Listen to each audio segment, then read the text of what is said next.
যাদের হচ্ছে হলো আপনার হলো কি বলে বাপের পেট্রোল পাম্প আছে, ফাও ফাও তেল পায়, তারা নিয়ে না যাইতে পারবে। আমাদের পক্ষে তো সম্ভব না।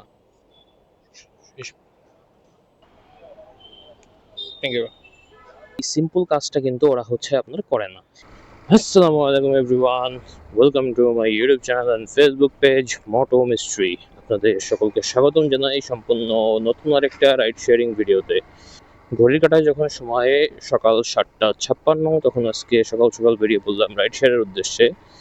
যদিও প্রতিদিনই টার্গেট থাকে যে 7:30টায় বেরোনোর, বাট কোনো না কোনো কারণে সেটা আর হয়ে ওঠে না।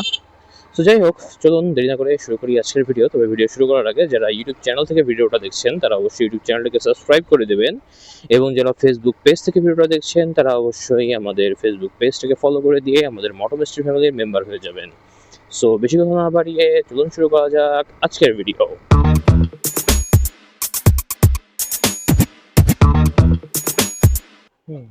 যাবেন কোথায় ভাই? সেটা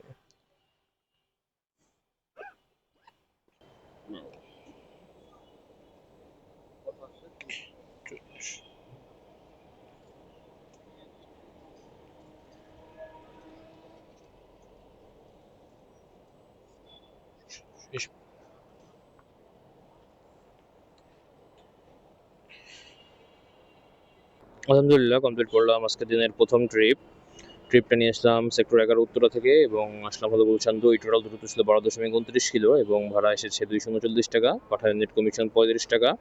সুতরাং এই ট্রিপ থেকে টোটাল আর্নিং দাঁড়ালো 200 টাকা। এখন গতকালকে হচ্ছে হলো তেলের দাম বাড়ছে, 140 টাকা করে রেট হয়েছে। এখন আজকে এই যে যাত্রী, এই নাকি এই 12 কিলোমিটারের ভাড়া উবারে দেখছে কত, 160 টাকা। 160 টাকা আর পাঠাতে হচ্ছে 240 টাকা। তা আমাকে উনি বলতেছে যে গাড়ি পাইতেই নাকি তার 31 মিনিট সময় লাগছে। আমি তো বললাম যে যেহেতু এখন ইসের ভাড়া বাড়ছে, আপনার হচ্ছে সরি ভাড়া না, তেলের দাম বাড়ছে, সো সেই অনুযায়ী তো ভাড়া বাড়ানো উচিত। সেটা তো বাড়তেছে না, বিশেষ করে উবারে তো ভাড়া বাড়াচ্ছেই না, বাড়াবেও না। এখন সেইখানে উনি বলতেছে 12 কিলোমিটারে 240 টাকা নাকি অনেক বেশি হয়ে যায়। এখন 12 কিলোমিটারে 240 টাকা বেশি হয় কিভাবে আমাকে বলেন, যেখান থেকে 240 টাকার ভিতরে 40 টাকাই বা অধিকাংশ যে টাকাটা আসছে এখানে, হ্যাঁ, এই যে সেফটি কভারেজ ফি সহ, তারপরে হচ্ছে হলো এই যে পাঠায় নেট কমিশন সহ এইসব টাকা হলো কাইটে নিয়ে 12 কিলোমিটারে 200 টাকা, এটাও তো আপনার লস। লস না? 12 কিলোমিটারে 200 টাকা, এটাও কিন্তু এক প্রকার লস। যেহেতু এখন তেলের দাম বাড়ছে সেহেতু তো আরো বেশি। সেখানে উবারের 160 টাকা দিয়ে যাত্রী হচ্ছে জাস্টিফাই করতেছে যে উবারে হচ্ছে ভাড়া কম। উবারে ভাড়া কম, যাদের পোষাবে তারা যাবে। যারা 140 টাকার তেল, যাদের হচ্ছে হলো আপনার হলো কি বলে বাপের পেট্রোল পাম্প আছে, ফাও ফাও তেল পায়, তারা নিয়ে না যাইতে পারবে। আমাদের পক্ষে তো সম্ভব না, তাই না? সো উবার এবং পাঠাও আমি মনে করি যে পাঠাও যেহেতু বাংলাদেশের কোম্পানি, পাঠাওয়ের উচিত হচ্ছে এখন এটা বাড়ানো। উবার হচ্ছে বাংলাদেশে অফিসিয়ালি তো নাই, এটা তো আপনারা সবাই জানেন। উবারের মেইন অফিস যেটা হেড অফিস, এটাও কিন্তু ইন্ডিয়ায়। বাংলাদেশে হলো ওই যে এজেন্ট ভিত্তিক হচ্ছে হলো ওরা দেয়, সেবা দেয়। সেই অনুযায়ী এখন উবার কবে কি বাড়াবে না বাড়াবে, না বাড়ানোর চান্স ছিল 99.99%। সেখানে পাঠাওয়ার তো ভাড়া বাড়ানো উচিত। আর আমাদের উচিত হচ্ছে উবারে যদি পোষায় তো যাবো, নাইলে না। সবচেয়ে বড় কথা, যেহেতু তেলের দাম বাড়ছে ভাড়া অবশ্যই বাড়তে হবে। অনেকে আছে যে অনেক বেশি কিলোতে কম ভাড়ায় হচ্ছে যাত্রী নিয়ে যায়। এই ধরনের যাত্রী নিয়ে নিয়ে হচ্ছে আপনারা কি করেন, এই ধরনের যাত্রী নিয়ে নিয়ে আপনারা হলো এই উবারকে আরো জাস্টিফিকেশন দেন যে না ঠিকই আছে ভাড়াটা। এখন যদি দেখেন যে উবারে আপনার হচ্ছে না, যাবেন না, দরকার বললে খেপে নেন, অ্যাপে নিয়েন না, পাঠাও ইউজ করেন। পাঠাও তো মোটামুটি যা হোক একটা ভাড়া দেয়। যদিও এই ট্রিপটা আমি জাস্টিফাই করতেছি না, যেটা অনেক ভাড়া ঠিক ঠিক দিয়েছে, এখানেও ভাড়া কম। বাট পাঠাওতে কমিশন রেটটা তো কমতে থাকে, এক সময় যেহেতু আপনাকে 1% কমিশন দেয়, তাই না? সো এখন যেহেতু তেলের দাম বাড়ছে, এই জন্য আমি মনে করি যে ভাড়াটাও বাড়ানো উচিত সেই অনুযায়ী। যাবেন কোথায় যেন? যাবেন কোথায়? যাবো হচ্ছে গুলিস্তানে। গুলিস্তান, আচ্ছা আচ্ছা। 185।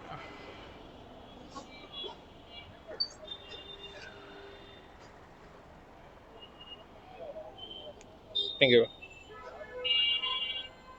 আলহামদুলিল্লাহ কমপ্লিট করলাম আজকে দিনে আরও একটা ট্রিপটা নিয়েছিলাম হলো বাড্ডা থেকে, আসলাম হলো গুলিস্তান। দূরত্ব ছিল 8.58 কিলো, এবং ভাড়া এসেছে, যাবো না এটা, ভাড়া এসেছে হলো 185 টাকা 68 পয়সা। এখন দেখা যাক আমরা নেক্সট ট্রিপ আবার কখন পাই। আপনি না যাবেন কোথায় ভাই? আচ্ছা আচ্ছা, সুন্দর সিটি। 108 ভাইয়া। সেই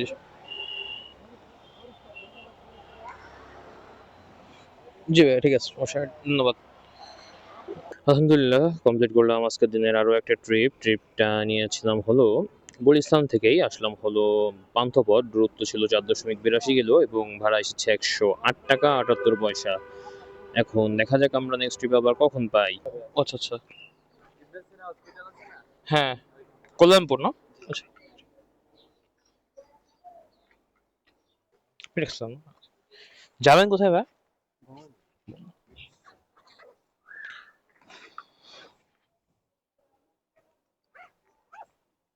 আলহামদুলিল্লাহ, কমপ্লিট করলাম আজকের দিনের পরপর দুইটা ট্রিপ। প্রথম যে ট্রিপ সেটা নিয়েছিলাম হলো কলাবাগান থেকে এবং গিয়েছিলাম হলো কল্যাণপুর ইবনে সিনা হসপিটাল, যেটা সেটা 5.50 কিলো ছিল দূরত্ব। ভাড়া এসেছিল 138 টাকা। পাঠায় নেট কমিশন কেটেছে 20 টাকা, সুতরাং ওই ট্রিপ থেকে টোটাল আর্নিং দাঁড়াইছে 114 টাকা। আর পেমেন্টটা হয়েছে হলো ডিজিটাল পেমেন্ট।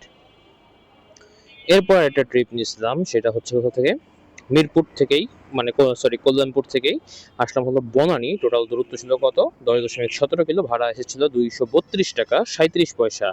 এর মধ্যে আবার পিক আপ বোনাস ছিল হচ্ছে আপনার 19 টাকা এবং পাঠাবেন নেট কমিশন 15 থেকে কমে এখন হচ্ছে 10, কত, 21 টাকা 03 পয়সা। সুতরাং এই ট্রিপ থেকে টোটাল আর্নিং দাঁড়ালো 208 টাকা 34 পয়সা। এটাও কিন্তু ডিজিটাল পেমেন্ট হয়েছে। আমি কেন বলি যে আসলে উবারের যে পেমেন্ট সিস্টেম সেটা নিয়ে আমার সমস্যা, কারণ এই দেখেন এই যে ডিজিটাল ব্যালেন্সটা আমি চাইলে বিকাশ এবং রকেট এর মাধ্যমে কিন্তু উঠাতে পারবো। বিশেষ করে বিকাশ, বিকাশ কিন্তু আমাদের দেশে সব থেকে বেশি চলে এমন একটা ই ব্যাংকিং সিস্টেম, তাই না? সো এই জিনিসটাই যদি এখন উবারে অ্যাড করে ব্যাংক অ্যাকাউন্টে না যায় তাহলে কিন্তু হয়ে যায়, বাট এই সিম্পল কাজটা কিন্তু ওরা হচ্ছে আপনার করে না। এই কারণটাই হচ্ছে হলো একমাত্র কারণ যার কারণে উবারে ডিজিটাল পেমেন্ট নিতে হচ্ছে অধিকাংশ লোকে চায় না। কারণ ওই যে ব্যাংকে যাবে, তাও আবার 2টার আগে হচ্ছে যদি আমি করি তাহলে সেটা আসবে, না করলে পরের দিন। এছাড়া ওদের একটা হচ্ছে হলো 3 দিন না 4 দিনের একটা ডেট থাকে, আপনি যদি ওই দিনের মধ্যে না করেন তখন অটোমেটিক চলে যায়। কিন্তু কেন ভাই এই বিকাশটা অ্যাড করলে আপনাদের উপরে অসুবিধাটা আপনার কোথায়? আপনারা ভাড়াও বাড়ান না, দেশের পরিস্থিতিও বোঝেন না, আপনারা ইচ্ছা মতো আপনাদের সবকিছু করেন এদেশে। এভাবে তো একটা ব্যবসা প্রতিষ্ঠান আসলে চলতে পারে না, তাই না? রাইডার যাত্রী সবার সমন্বয় করেই তো হচ্ছে একটা দেশে এই ধরনের রাইড শেয়ারিং বিজনেস চালাইতে হয়। আমি জানি না যে উবারের ভবিষ্যৎ বাংলাদেশে কি যদি ভাড়া না বাড়ায়। কারণ আজকেও আমি অনেক, এই যে 3টা যাত্রী, 3টা না টোটাল ট্রিপ, 3টা না 4টা ট্রিপ যে আজকে আমি করলাম দিলাম, প্রত্যেকের মুখে একটা কথা যে বাইক পাচ্ছি না, বাইক পাচ্ছি না, আধা ঘন্টা হয়ে যাচ্ছে বাইক পাচ্ছি না। আমি তো বলছি ভাই বাইক কেমনে পাবেন, একে তো ভাড়া হচ্ছে হলো এত কম দেখায়, তেলের দাম বাড়ছে, এত কমে তো কেউ যাবে না সাধারণত, তাই না? যাবেন কোথায় ভাই?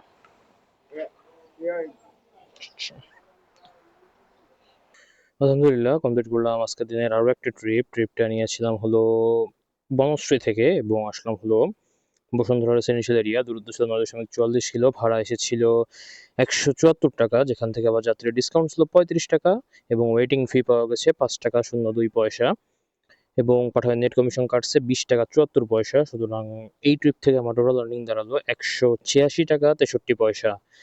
উত্তরে যাবেন না ভাই? আচ্ছা আচ্ছা, হ্যাঁ হ্যাঁ দিচ্ছি।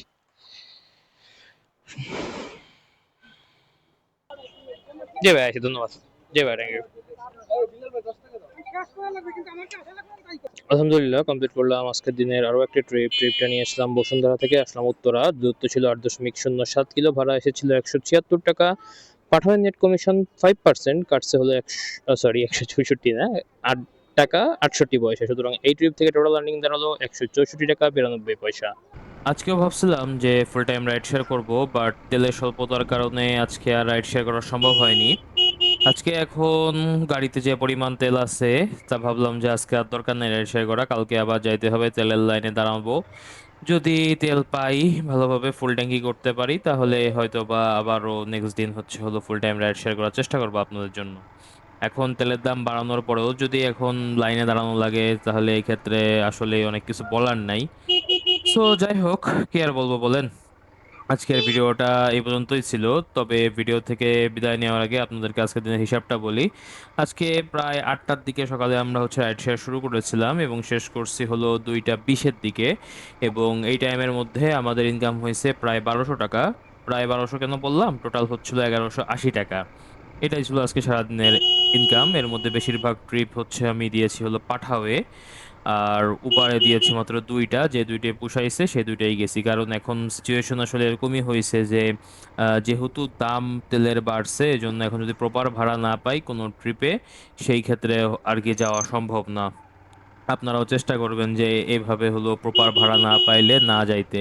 কারণ একটা অ্যাপকে এভাবে ছাড় দেওয়া আসলে ঠিক না। আপনারা যখন কম ভাড়ায় বেশি দূরত্ব যান আর কি, তখন হচ্ছে হলো এই অ্যাপরা হচ্ছে আপনাদের কাছ থেকে ওই যে ভাড়ার জাস্টিফিকেশনটা এটা পেয়ে যায়। তো যাই হোক, এটাই ছিল আজকের দিনের ভিডিও। যদি ভিডিওটা ভালো লেগে থাকে তাহলে অবশ্যই ভিডিওতে একটা লাইক করে দিবেন, এবং বেশি ভালো লাগলে ফ্রেন্ডস এবং ফ্যামিলির মধ্যে ভিডিওটা শেয়ার করে ছড়িয়ে দেবেন। এবং যারা চ্যানেলে নতুন আছেন তারা অবশ্যই চ্যানেলটাকে সাবস্ক্রাইব করবেন, ইউটিউব চ্যানেলটাকে অবশ্যই। এবং যারা ফেসবুক পেজ থেকে ভিডিওটা দেখছেন তারা অবশ্যই আমাদের ফেসবুক পেজটাকে ফলো করে দিয়ে আমাদের পাশে থাকবেন। এবং যতক্ষণ পর্যন্ত আমি নতুন কোনো ভিডিও নিয়ে না আসি, ততক্ষণ পর্যন্ত সবাই ভালো থাকবেন, সুস্থ থাকবেন, এবং মোস্ট ইম্পর্টেন্টলি মটো মিস্ট্রি এর সাথেই থাকবেন। বিদায়।